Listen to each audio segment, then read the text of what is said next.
Dobar dan, moje ime je Danijela Širola Dujić, a tema današnjeg videa je lift života. Mnogi ljudi nakon velikih životnih padova i velikih životnih lekcija ostanu izgubljeni na trenutak, ne znaju ni kuda da idu i ne znaju šta da rade ni sa sobom ni sa svojim životom. Obično su osobe koje su proživjele loše, osobe koje moraju otići i spasiti sebe i u 80% slučajeva onaj koji radi loše ostaje u nekretnini bez obzira što je recimo nekretnina zajedničko vlasništvo, ali piše se na njega, tako da doslovno mnogi odlaze bez ičega osim kofera sa stvarima i moraju započeti život iz početka i to život na svim razinama, od novog posla do novoga stana, do novoga načina razmišljanja, stvarno kompletno novi život. I onda u sve probleme čovjek stane i ne zna kud će i ne zna šta će, ne zna koji smjer izabrati i onda obično zbog svega što se događa stane i stoji zarobljen u vlastitim mislima i u vlastitim ograničenjima i misli da ništa ne zaslužuje, da ništa ne može, misli da nije vrijedan ničega dobroga, misli da nema izlaza iz situacije u kojoj je i u stvari da jednostavno ne može. Međutim, istina je upravo suprotna, jer kada ste najslabiji, onda ste najjači, jer onda se borite za život i kada čovjek više ne može, onda Bog može i onda Bog počinje raditi čuda u našim životima. Međutim, ono što je važno, svatko od nas mora donijeti odluku kuda želi ići, jer sve kreće od odluke i sa odlukom, jer ako vi niste vozač svoga života, život će voziti vas. Zamislite da je život lift i vi uđete u lift od 20-25 katova, vrata se zatvore, a vi ne stisnete niti jedan gumb i samo stojite i lift stoji na mjestu.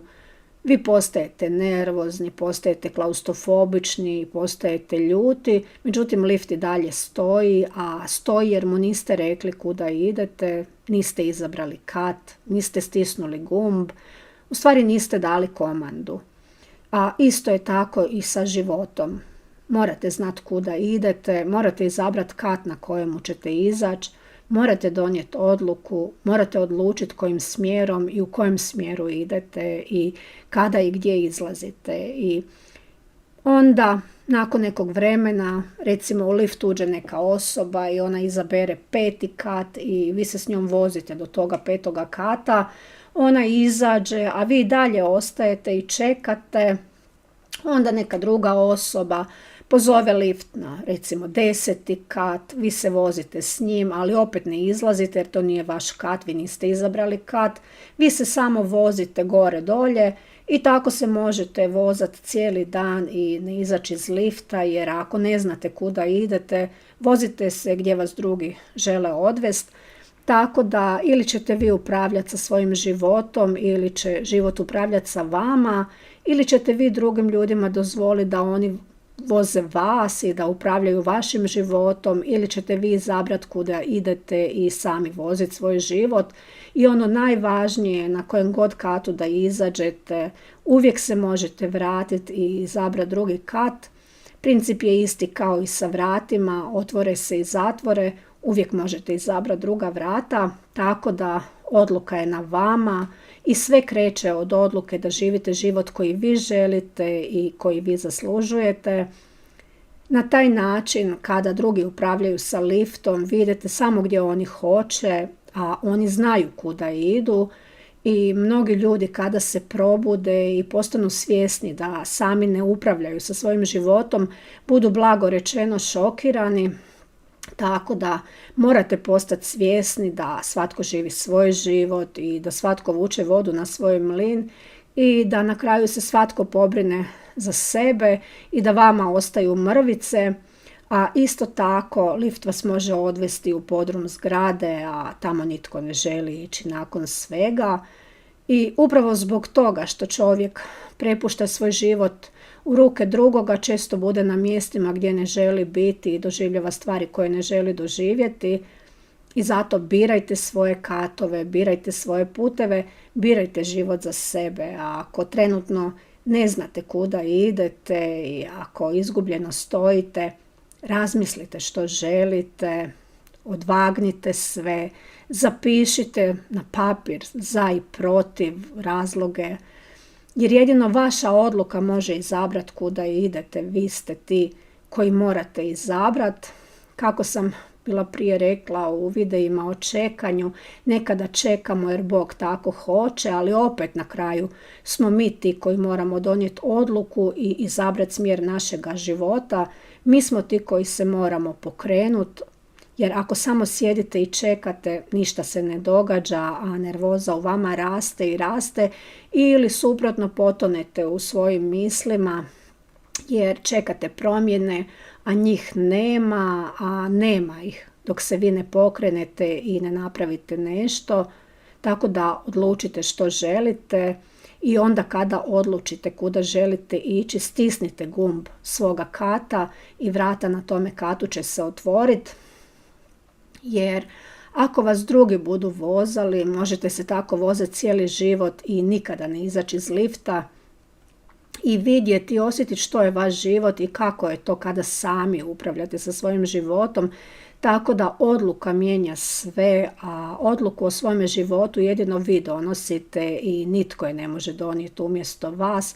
Apsolutno nitko, jer svatko je na kraju odgovoran za svoj život. Vi ste jedini koji poznajete sebe u dubini svoje duše. Vi ste jedini koji znate svoje darove i talente. Jedini ste koji znate s čim raspolažete u životu. Jedini ste koji znate i poznajete i svoje mane i svoje vrline. I jedini ste koji znate koja su ograničenja u koja se stavljate i koje strahove imate u sebi. I jedini ste koji znate pjesmu svoje duše, ono što stvarno želite, san koji cijeli život sanjate i dokle god je čovjek živ, on može sve i zato odmaknite se malo od drugih dok donosite odluke o svome životu, odmaknite se od tuđih ograničenja, od tuđih energija, od tuđih snova, jer oni nemaju ništa sa vama i sa vašim snovima. Vaše je da izaberete najbolje za sebe i da živite život koji želite i koji zaslužujete. Reću vam jednu priču koja je ostavila veliki dojam na mene. Prije nekih 10 i više godina bila sam upoznala jednu ženu, Amerikanku. Ona je tada imala 86 godina i žena mi je bila ispričala svoju priču. Rekla je da je nakon smrti muža mogla izabrati sjediti u kući, brinuti se o vrtu, gledati TV i umirati u sebi ili izabrati neki drugi život i živjeti ga. I ona ga je izabrala, ušla je u neku crkvenu misiju, putovala je po svijetu i učila je druge ljude engleski kroz razne programe te misije i boravila je u svakoj zemlji mjesec, dva i vraćala se u određene zemlje ponovno i kroz ta putovanja je upoznavala i druge ljude i druge kulture i u stvari živjela je bolji život nego što ga je ikada živjela. Tako da je izbor uvijek na nama i nikad ne možemo znati u stvari kuda će nas neka odluka u životu odvesti i kakav u stvari odličan život nam je stavljen na put. Ja sam bila oduševljena sa energijom te gospođe, sa njenim entuzijazmom, sa njenom velikom voljom, tako da su godine stvarno samo broj i sve kreće od volje i želje čovjeka da živi drugačije i da živi ispunjen život. I ono najvažnije, kako je meni ostala u sjećanju, tako je vjerovatno ostala i stotinama drugih ljudi i to je ta razlika koju svi činimo u drugim životima i u stvari ona je napravila više nego što može i zamisliti da je.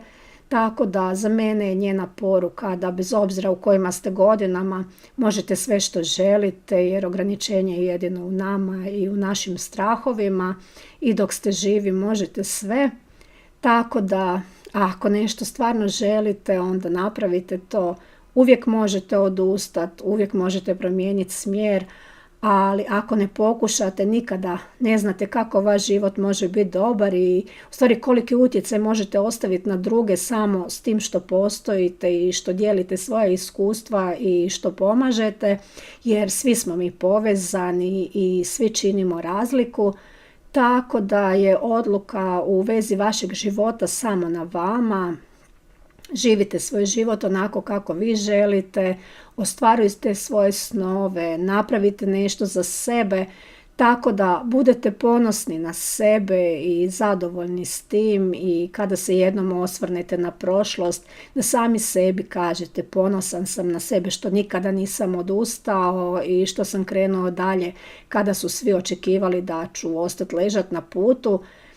Snaga je u svakom čovjeku, u dubini njegove duše i kada mislite da ne možete, onda u stvari najviše morate pobijediti negativne misli.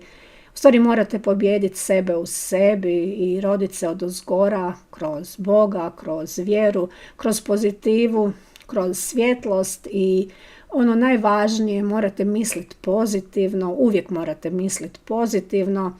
I sami vidite kojom brzinom dolaze negativne misli i sumnje ako im dozvolimo. Ne možete misliti ništa, naše misli uvijek rade i upravo zato mislite pozitivno, govorite pozitivno i gledajte kako se čuda događaju i na tome putu točno ćete početi primjećivati kada vam netko podmeće nogu, kada govori negativno, da vas odvrati od onoga što želite i to je u stvari moć svjetla nad tamom kada mi odlučimo živjeti na strani svjetla, tako da izbor je na vama, odluka je na vama, izaberite gumb u liftu života, budite tvorac svoje sreće jer izbor uvijek postoji kao i izgovori. Odluke nose odgovornost isto kao i izgovori jer ovaj život je samo jedan i samo je vaš i nema reprizu i ne živimo 1.000.000 godina nego smo limitirani, tako da nakon što donesete odluku i povjerite svoj život Bogu, gledajte kako se sve slaže na najbolji mogući način da vam se ostvare snovi i kako se sve slaže i vrijeme i ljudi i događaji da se ostvari ono što želite, jer na kraju krajeva život je putovanje i opet ću reći dokle god ste živi možete sve, to je ono što mnogi zaboravljaju. Tako da sve kreće od odluke u vezi svega u životu. Odluka čini razliku, odluka odlučuje o daljem životu, a najveći dar koji imamo od Boga je dar života i zato odlučite najbolje za sebe. Evo, u ovome videu toliko.